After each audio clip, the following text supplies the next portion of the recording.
Chapter 80. Nate decided to create a secondary covered bridge, one that functioned as a funnel area of sorts for the beasts. It was a limited space where they would naturally bottleneck together and be forced into a tight space. Eventually, the tunnel would release them all into a small room where he would be waiting, ready to practice. When he wasn't there, the room would simply have no floor. At that point, it was up to the beasts if they wanted to fall to their doom, wait for the floor to appear, or take their chances with the wall or ceiling. If they could make one of those work, then he was fine with letting them cross. At that point, they deserved it. Accepting the last modification to the second floor, Nate closed the interface and stood. The only thing he kept up was a couple of screens to monitor the cameras around the dungeon. He patted the kukri strapped to his thighs, and then for good measure also pulled out the Kriegsmesser. Starting with the bladed weapon that he was unfamiliar with made more sense. Trying to use it with any sort of skill while he was tired would only lead to him hurting himself. It was slightly awkward to have it behind his kukri sheath, but he forced himself to ignore it and continued on. Running through the cold stone corridors, he could feel the long blade slapping against his lower leg with every movement.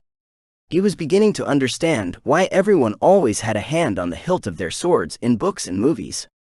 It was to keep the blasted things from moving around so much. At this rate, even if he did end up liking how the Kriegsmesser felt, he wasn't sure he would actually use it. He was going for more of a somewhat stealthy ranger-style build, and the long war knife was anything but stealthy. Regardless, he was keeping his mind open. If there was one thing Nate was aware of, it was how little he actually knew. He had just barely stepped into the world of using these weapons to fight. Trying to claim he was an expert on anything was beyond absurd.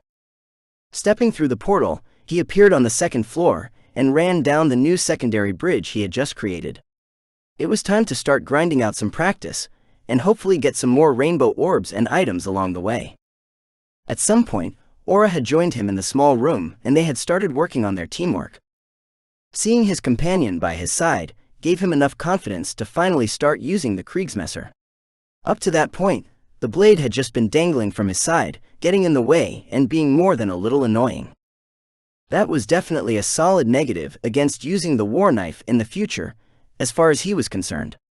Though to be fair, the same would also apply to any other sword or long-bladed weapon that he used. He had gotten used to how the kukri sheaths moved with his legs. The longer scabbard for a sword did no such thing.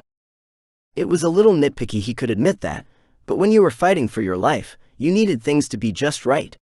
If everything didn't feel right, then you wouldn't fight to your best potential. That said, he was also sure there were other people who had come across the problem before and had come up with solutions. If he liked how the blade handled, then it would be worth it to look into how others had dealt with them in the past. With quick, firm flicks of his wrists, Nate scattered the blood off his kukris and sheathed them in a smooth, practiced move. Drawing the long Kriegsmesser was much less smooth by comparison, since it was his first time doing so in battle. Luckily, he had already held it and tested its weight some earlier. Holding an unfamiliar weapon for the first time in the middle of battle was a recipe for a quick death. During the few brief seconds it took for him to switch weapons, Aura stepped up and ensured he had the time he needed. There was no need for words to be spoken between them at this point. Both were clear in what the purpose of this particular dungeon run was for. They were using it to train and grow stronger, nothing more. The time to speak would come later, possibly much later in Aura's case if she didn't survive the night. Either way, there was no point in talking at the moment. All of their focus was better served by remaining on the task at hand. Nate spun the war knife once with a satisfied nod. The sharp blade cut through the air as the balance proved to not be a strain on his wrist. Despite its size, it was well balanced and was not something that would wreck his wrist after being used constantly. Even his cultivation-enhanced body had its limits. He had only just started on the road of being a cultivator after all. His body had a long way to go before he truly became a superhuman. Throwing himself back into the fray with his new weapon in hand, he began cleaving through one beast after another. The sharpness of the kukri blades couldn't even be compared to the Kriegsmesser, and the force he could put behind each swing was devastating.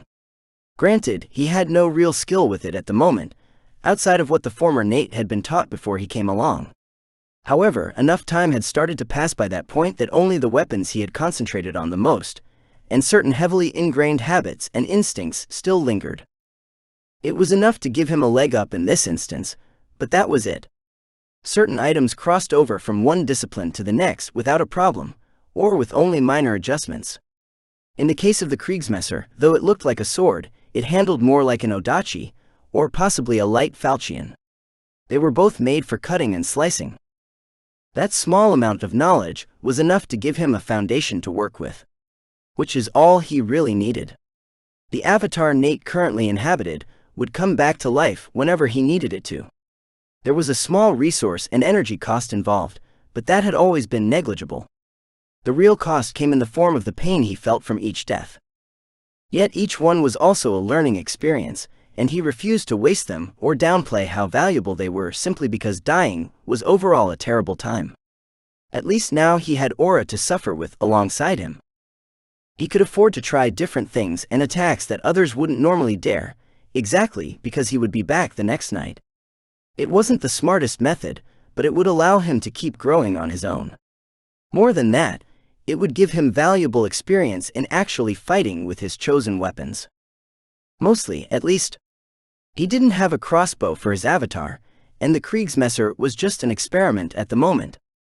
Beast after beast rushed into the room he had created. The small size of the tunnel that led into it kept them from being overrun. Still, they just kept coming. The dungeon was working overtime to absorb each of the bodies as they fell at their feet.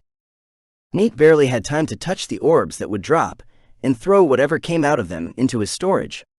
He did notice that he was getting fewer pieces of equipment. Instead, he was now getting more herbs and rainbow cultivation orbs, but that was it.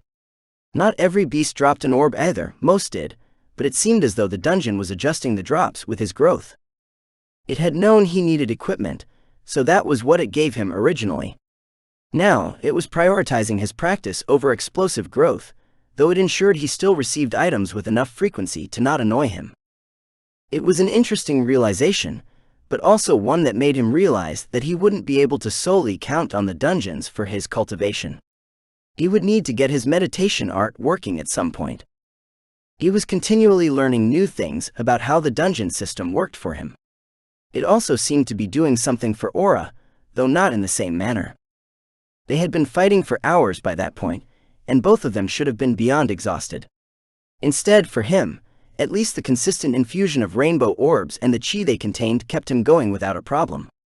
Visually, Aura wasn't getting any energy from the kills, and yet she hadn't started to lag in energy at all. Of course, she was a realm ahead of him, so that wasn't too strange anyway. Still, he had a feeling the dungeon was helping her in a similar manner to how it helped him. The hours of fighting had done exactly what he had hoped it would do. He now had a much better idea of what the Kriegsmesser was capable of, and how it handled. There were a few things he didn't like about it, especially when it was just dangling from his hip not being used. No weapon was perfect though. It was simply a matter of how they fit the user and the circumstances involved. In those areas, he thought the war knife fit him almost as well as the kukris did. It was definitely something he would be using again. Right now though, he was done. It was time to turn in. Nate had hit the limit of what he could mentally manage in one session, and needed to rest. Cleaning the blade with a few swift swings, he sheathed it and picked up any items he had missed. He motioned to Aura that he was leaving, and while she nodded, she chose to stay behind. She wasn't quite done getting her own practice in just yet. Backing out of the room, Nate took the Kriegsmesser off his hip and stored it, and then left the avatar behind for the sweet release of sleep. Nate slapped away the alarm clock when it began ringing in his ear. He had set it to go off a half hour earlier than normal the night before, and now he regretted it. Using his avatar was no different from sleeping for him, and while his mind was active, a person's mind was active while they were sleeping anyway. It seemed to function in the same manner by putting his brain to sleep. Using the avatar could almost be considered a form of astral projection and possession. Regardless, while he always woke up rested, he was still a teenager, and that meant he liked his sleep. Waking up earlier than normal was almost a sin punishable by death. However, This particular morning, he had the first dosage of the herbs from the McFaddens for his core that he needed to eat. The first thing he needed, or rather wanted to do before any of that though, was check out his current information. Pulling it up on his wrist computer while gathering everything together for his shower was easy enough. The information was always there on the side of the screen beside the menu, that he tended to simply forget about it most of the time.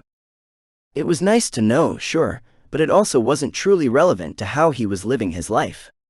However, seeing the progress he had made after each night truly did help him feel as though he was actually getting better.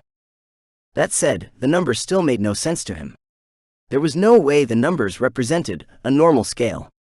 He was stronger than when he had started out, obviously. His body had been in terrible shape back then, due to his health issues. However, was he really almost 30 points stronger than those days? He doubted it, which made him doubt the scale as well. It was probably using a compressed linear scale for each realm, which would then jump to a logarithmic scale for the transition. At least that was his guess. At the moment, it didn't really matter. It was a way to keep track of his progress, nothing more. Everything else could come later.